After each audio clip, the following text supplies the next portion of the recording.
Life of Saint Columba concerning the multitude of holy angels seen when they descended from heaven to conference with the blessed man.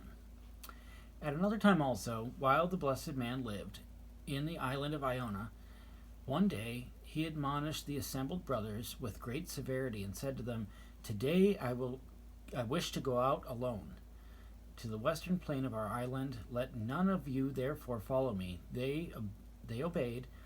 He did not, and he did go alone as he desired. But a certain brother, a cunning spy, going by another way, took up a position secretly on top of a little hill that overlooked the plain, wishing to detect the cause of that solitary expedition of the blessed man.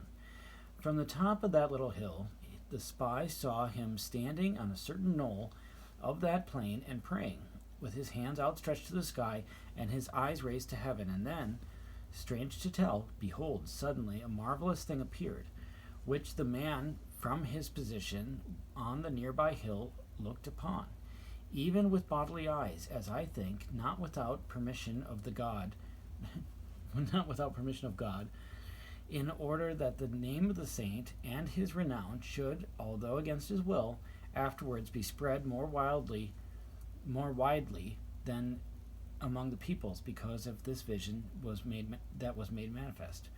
For holy angels, citizens of the heavenly country, flew down with marvelous suddenness, clothed in white raiment, and began to stand about the holy man as he prayed. And after some converse with the blessed man, the heavenly throng, as though perceiving that they were watched, quickly returned to the highest of heaven, the heights of heaven. The blessed man himself also, after his conference with the angels, returned to the monastery. The brothers were assembled again, and with severe reproof he asked which of them was guilty of that transgression. Thereupon they protested their ignorance, but the one who was conscious of his inexcusable trespass was able to conceal his sin no longer, and with bended knees he prayed humbly for pardon before the saint in the midst of the company of the brothers.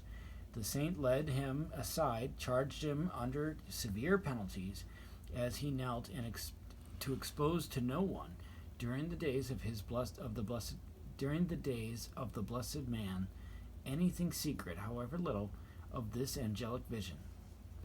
But he, after the man's departure from the body, revealed to the brothers with strong affirmation that apparition of the heavenly assembly.